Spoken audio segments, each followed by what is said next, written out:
వాళ్ళుగా చెప్పే ప్రయత్నం చేసి ఆయన అధికారంలోకి వచ్చాడు.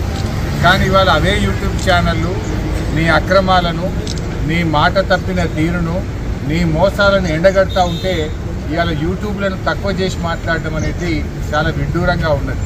అంటే రేవంత్ రెడ్డి తనకు అవసరమైతే ఒక తీరు, తన పని తీరగానే ఇంకొక తీరుగా ఉన్నది. ఓడదాటేదాకా ఓడమల్లప్ప, ఓడదాటినాక బోడమల్లప్ప. ఈ యూట్యూబ్లోనే వాడుకున్నావు కదా. ఈ యూట్యూబ్లను నమ్ముకొని నువ్వు మరి గత ప్రభుత్వం మీద ఆరోపణలు చేసి, గత ప్రభుత్వం మీద ఉన్నవి లేనట్టు, లేని ఉన్నట్టు చెప్పి, అబద్ధాలు చెప్పి నువ్వు అధికారంలోకి వచ్చినావు కదా. అవే యూట్యూబ్లు నీ బండారాన్ని బట్టబయలు చేస్తుంటే, నీ అవినీతిని బయటపెడుతుంటే, నీ యొక్క డొల్లతనాన్ని, నీ మాట తప్పిన తీరును, నువ్వు ప్రజల్ని మోసం చేసిన విషయాలను బయటపెడతా ఉంటే ఇవాళ నువ్వు తట్టుకోలేకపోతున్నావు. తట్టుకోలేక నీ అక్కసును యూట్యూబ్ల మీద వెళ్ళబుచ్చుతా ఉన్నావు. ఇవాళ ప్రజలకు అర్థమైపోయింది, ఇవే యూట్యూబ్ ఛానల్ బిడ్డ నిన్ను గద్దెదించడానికి రాష్ట్రంలోని యూట్యూబ్ ఛానళ్ళన్నీ ఒక్కటైతే నీ బండారాన్ని బయట పెట్టరు. ఖచ్చితంగా నీకు తగిన శాస్తి ఈ యూట్యూబ్ ఛానళ్ళే చేస్తాయి.